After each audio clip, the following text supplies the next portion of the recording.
le respect à distance est athée dans l'école, dans la bar, dans l'église, dans la boîte, même des cousous, et fonctionnent en normal. Mais je ne sais pas pourquoi seulement école. Pourquoi seulement école? Pourquoi? Moi je ne comprends pas. C'est pour 19. Maintenant parlant de quoi, le bien sûr clair que Covid-19 a exagéré ou comment?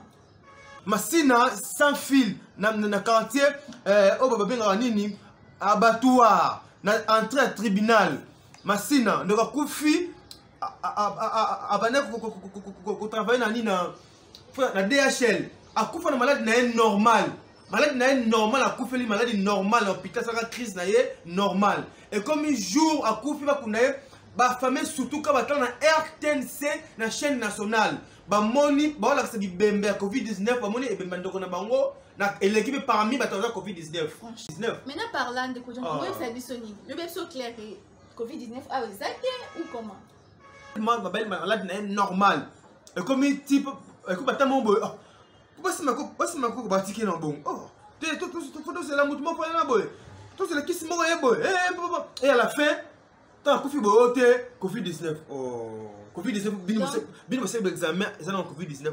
Covid-19 est mis air nini. John, maintenant, tu es beaucoup. Ils te font dans l'église. Ça peut quand dengue mort te font dans l'université, ils te font dans l'école. Mais comment ne va fête, ne va église, malade de soité, ils sont dans l'université. C'est que malade ils ont créé.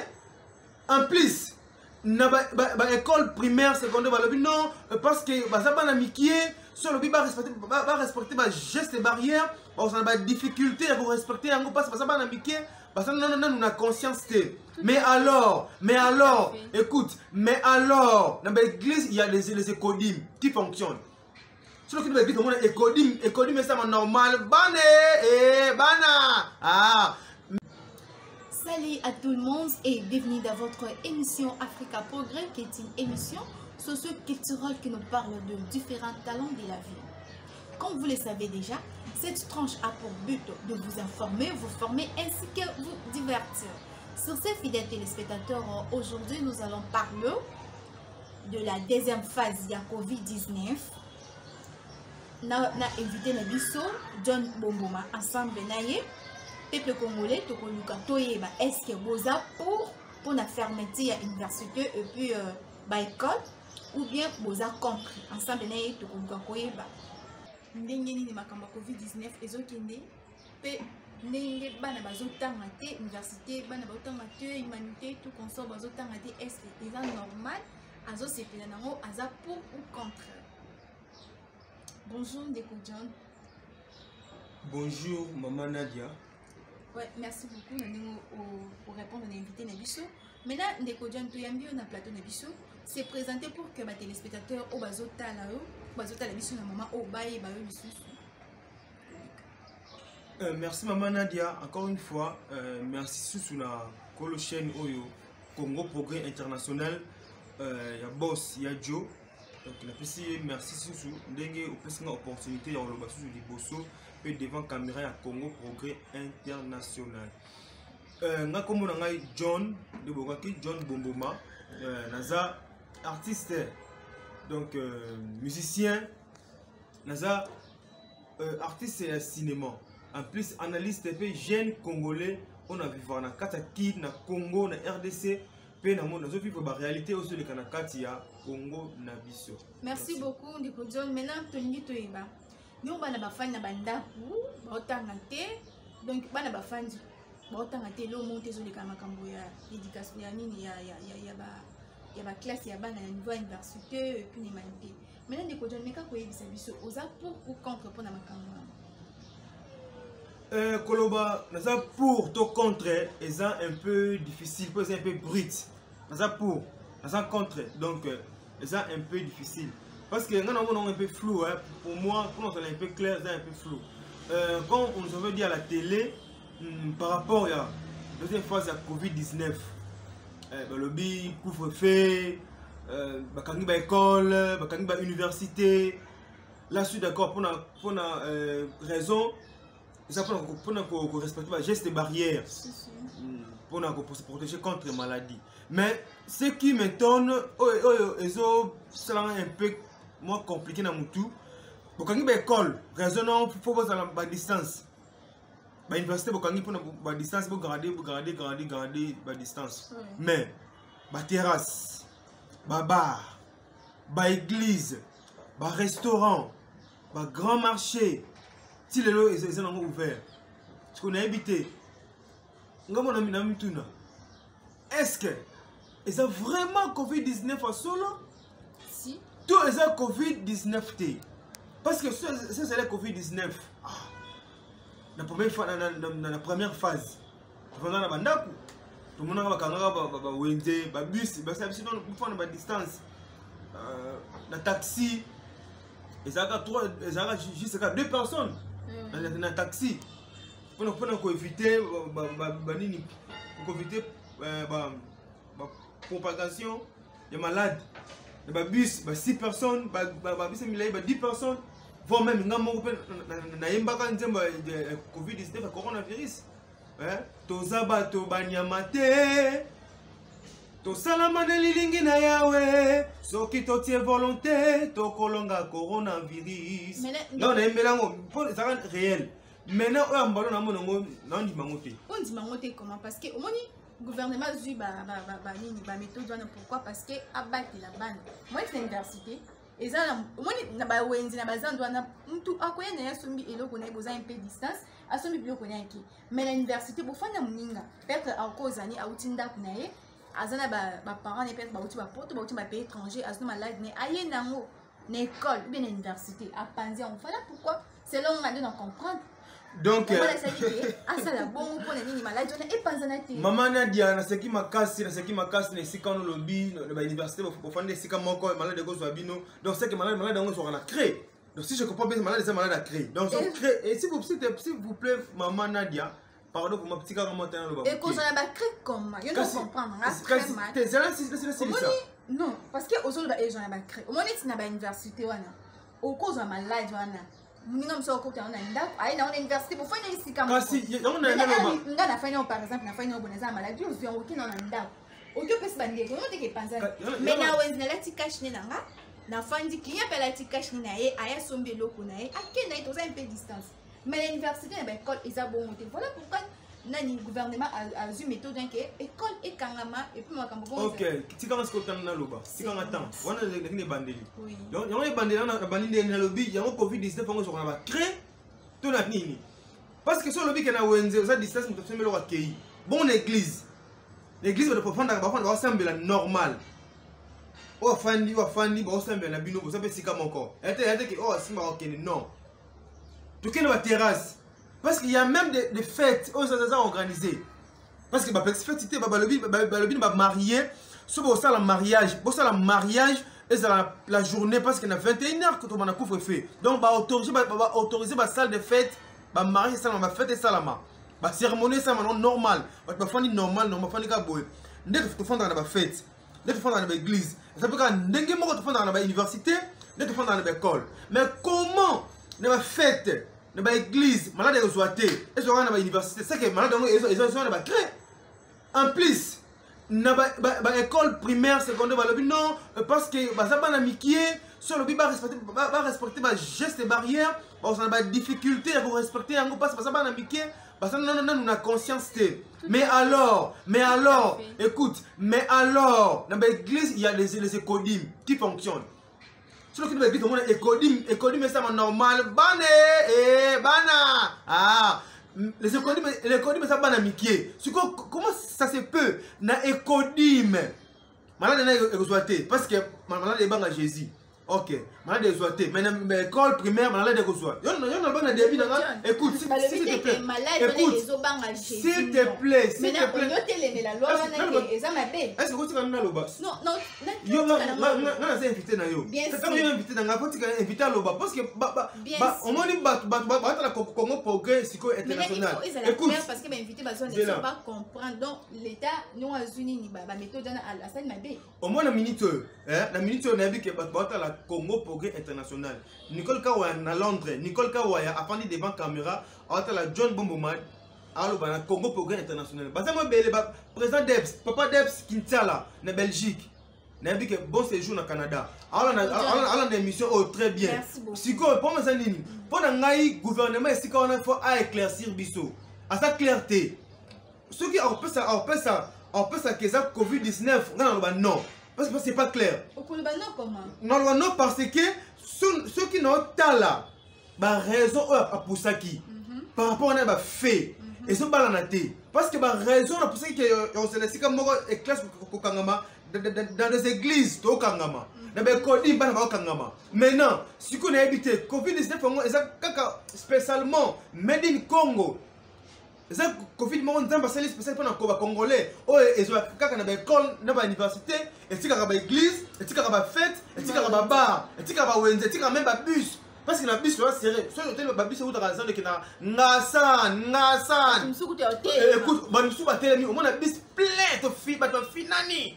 Ngasa na finani tellement basaba na changu moi ba sur Covid-19 exacté mais so ka muta école à quelle classe à quel otanga aba c'est un plus aba c'est mayele na moto na ye dans ce Covid-19 maintenant parlant de quoi on fait du soni le bien so clair que Covid-19 a exacté ou comment ngana loba ngo que Covid-19 ndenge ça na poto ça ndenge ça awate parce que na poto bah c'est confinant n'importe quoi c'est protégeant mais bon d'accord que a Covid-19 ça s'il vous plaît tout solo là oui mais malgré ce confinement bon mais ils sont bon kaka pour la ça qui malade on ça pour ma casse mais biso attendre ça wenze ou to tambola ba bis banini cache ne que ça tout monde là ta cache ne pour banga policier et non pour banga malade donc mais tout coup faut rater ceux là moi ceux malade des alaka si vraiment réellement malade des alaka qui na Congo mais aussi là Moni, pour n'a mon arrêtable sur sa maladie, mon mouton se fait libanda poto pour dire qu'il y a ngo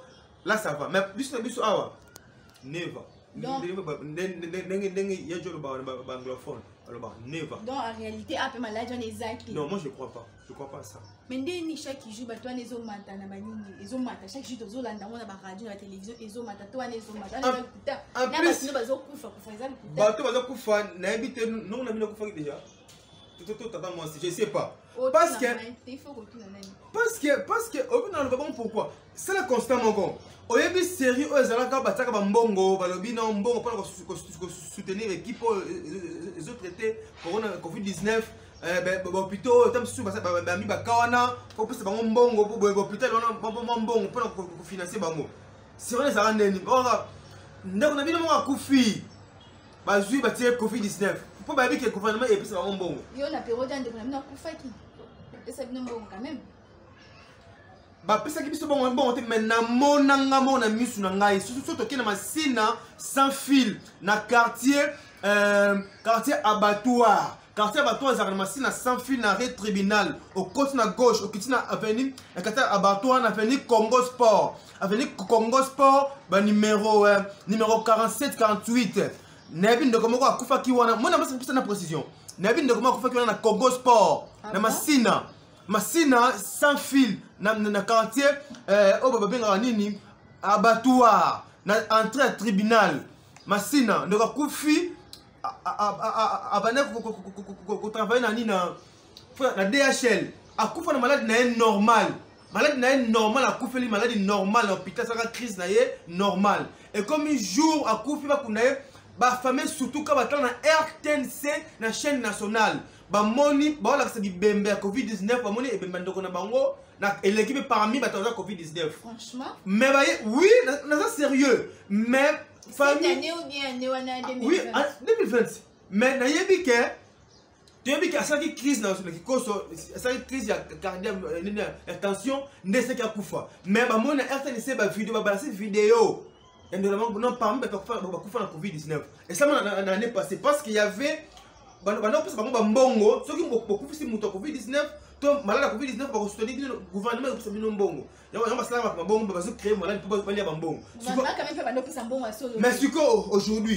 aujourd'hui c'est la suite Covid-19 Koko na kufa na 59 abela malade na normal abel malade na normal malade na normal et comme type comme bata mombo Basi mako batiki na bon. Oh, tout c'est la mouvement pour la boy. Tout c'est la qui se moque boy. Et à la fin, t'as Kofi Boyote, Covid-19. Oh, Covid-19 bino c'est l'examen, ça dans Covid-19. Covid-19 et mi R nini. John, maintenant, bah tu sais pas la Covid-19, c'est les gens ont fait ça. Non, c'est triqué. Il y a des personnes bah autant que Europe, bah quand malade n'a pas coup là c'est normal. Ouais, c'est normal. Mais il y a la plupart c'est triqué. Ah bon. La plupart c'est triqué. John, le métier soit bien vraiment ok, l'ex n'a pas prévu ok, ni vraiment la qui s'y fait. Oh, nabi si ko ngana mom ke oh za caméra nabi ke na loba na YouTube et pas na partout na monde mam na kuta na yesi bino na balela bien na mchangu na masina masina sans fil na arrêt tribunal surtout au commis et c'est quand on ba moto na tribunal c'est quand on ba moto au côté na quartier abattoir na avenue Congo Sport na avenue Congo Sport au commis na numéro 47 au commis ba terminer histoire na beta oyo maintenant ndeko John mais quand expliquer biso yo olingi l'état azwa décision ni pour na bana bazungi la classe normale bana batanga pour na lobi na bango te nga ko que l'état azwa décision ni nga a besoin de bazong sa classe il y a pas de décision te pas besoin sa classe pour ceux qui bakangi classe akaka pe kodim bakaka kodim elongo bakangi ceux qui bakangi kodim oui il y a vraiment de la maladie ta boutique kodim donc elle ko la bon déshabiller Saint-Luc pour habiller Saint-Pierre vous savez le monte il y a toujours une personne dans nu. Ah bon donc moment aux po ya mo qui malade exacte non ndi mango ndenge ni tant que ba église est ça là ba kodim est ça là ba kufa te mais qui tant que ba bis écoute tant que tu m'as dit qu'il y a une herbe casse donc une herbe pe ba ko c'est vraiment écoute na bien ce que sur la une herbe écoute que ba ka e ba ksama mais ce que si seulement si ba ka ba ksama pourquoi ko tika ba église fungoma si seulement si ba ka ba ksama pourquoi ko tika ba kodim au fungoma si seulement si ba ka ba ksama pourquoi pas ko empêcher ba bis et fina ba parce que avant tu as bien les acquis parce que ba distance ba bus les acquis ba nombre limité na ba bus ba limiter ba nombre na ba bus mais ba kanga ba église voir même l'église tant bah son c'est l'église sika faut que respecter 1 mètre de distance un mètre de distance maintenant le respect à distance est athée na ba école na ba bar na ba église ba boîte même des cousous et fonctionnent en normal. Mais je sais pas pourquoi seulement école. Pourquoi moi je comprends pas. C'est pour cela au début j'avais dit c'est que malade ils ont par rapport à poussière à créer. Mais non, tellement dans l'école va comment on a créé, c'est pour cela pour te éviter parce que poussière à créer ils ont propagé malade nuit. Ce qui va le bon là on va comprendre facilement. Maintenant, si ils ne sont pas clairs, on va clarté. On n'est pas des petits enfants, on va m'inquiéter. Je ne sais pas. Et puis, non, on comprend peut-être que la police c'est comme ça ils sont malades. Si ils prennent la banine, ils vont cacher. Maintenant, si on comprend leur mot, tellement de couvre-feu. Nicolas est comme dans le Congo, Zanga Kachine, Zala la montre. Là maintenant, oui, n'habitez sur le tambour. Le comme slogan. Zanga Kachine, Zala la montre. Vous même pour préférer ça la montre, n'importe la R. Comme la peinture, accord inhabitable. Montre, n'est-ce pas, il la bateau. Voilà maintenant. Maintenant, comment se protéger la montre? Parce que Kachine comme il faible, pas Kachine comme il faible. Voir même la police. Attends, on regarde devant, on a Kachine tes bombes. On s'en fout. Mais ce qu'on regarde à 21h, nous allons bandi. Abîmer quand même. Maintenant, ils ont couvre-feu pour les criminels, ils vont continuer. Ils ont couvre-feu pour éviter de contre maladie. Et si on a clair, on comprend. Parce que maintenant, je vais expliquer, tu vas m'inquiéter. Parce que Congo, je vais belé, ça bien dans Congo, belé. Si comme tant que tu vas FCC. Mais belé, et c'est que Congo, non, faut pas bon ça. Malade, crise, malade, faut kabila kene. Tozo le bela mingi pour na COVID-19. Ndeko John idée na yo. So babine tu ba bengo vraiment bon ndeko John pesa idée na yo pour que basa ke bana bazonga.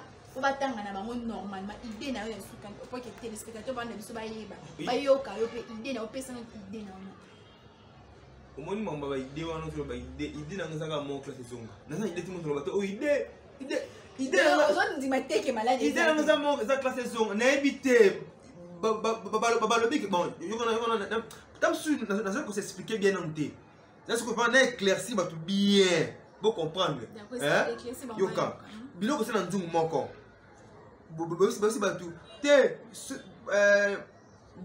bosa biloko na sani ote so bolongo beaucoup fa na poison.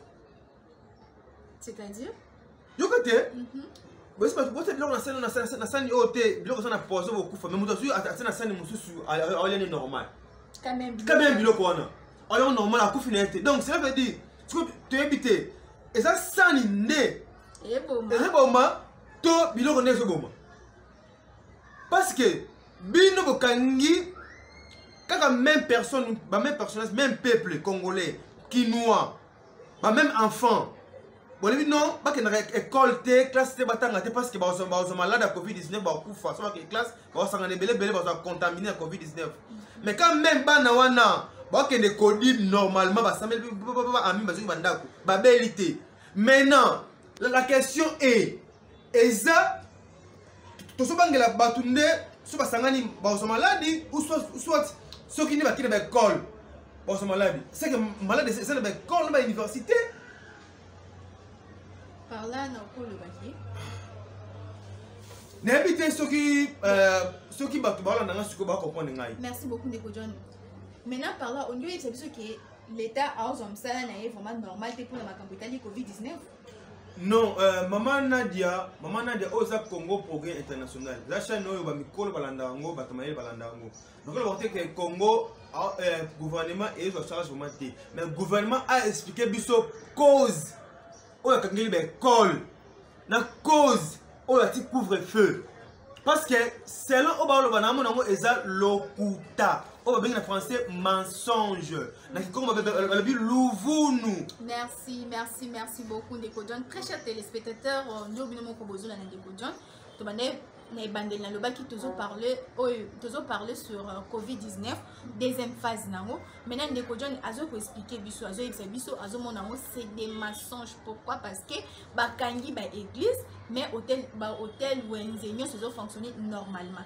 Yango Ndeko John azo komi tumisa mazo lela ke pourquoi école et kangam ba université et kangam on sous le temps que nini ba école ba ni église et puis na ba wenzezo ça manango normalement et puis na kati ba nini ba business biso ba bazo tonda d'autres zo mata plein place que tu offres des choses à faire bazo telema c'est que wana ndé Covid-19 et kota kaka na ba école ou bien ezani bino ba olandi biso na retard bon muke to bandai ko sona Ndeko John ya mwana mais Ndeko John maloba na suka parce que tu me toka bona. Merci. Oui, merci maman Nadia pour passer la parole sur la émission Oyo ya lelo dans le baquet na congolais en plus naza patriote na pe na mura mboka nanga ceux qui hôtel idée na sala même chanson patriotique oyo na mbela pour na faire mboka na biso kala mingi te bomo na ba clip ma kasi ba nzembo bien a na chaîne au Congo Progrès International bomo na babilo na ngai kota wana mo ba chant on a yeba pour na mboka. J'aime mon pays. J'aime tellement mon pays et on a l'ingrédient tous à l'aise, tous à la bien. Ceux qui ont le mot et qui m'appellent, je dénonce. Moi je suis comme ça. Ceux le mot qui m'appellent, je dénonce. Faut dénoncer. Tout le monde doit pas m'inquiéter. Et le mot islam, tu comprends, mais faut tout le battre quand même. On est des humains. En plus, tu es dans le 21e siècle. En plus, tu as un pays démocratique, démocratie. 60 ans déjà. Voilà, maintenant il faut tout le bas. On a bien été. On a lobby. On n'a pas ce gouvernement torté. Parce que le gouvernement n'a pas raison à Kangeli, classe, à école, à l'université, on a couvre-feu. Parce que notre président Fatih Félix Antoine Tshisekedi, son excellence, papa m'a aimé. Un vrai Congolais à l'uni papa. Parce qu'on a un vrai Congolais, un solo. Asa obligé de linga parce que asa congolais le la biso. Merci beaucoup. Au monde c'est là. Yo j'ai le basuka. Ya suka déjà ngo non. Yo kana non le basuka. Asa président to linga mingi pour travailler bien mais il faut n'abi que ndenga ti couvre-feu na kinga école abi pourquoi. Mais on le baby si frère.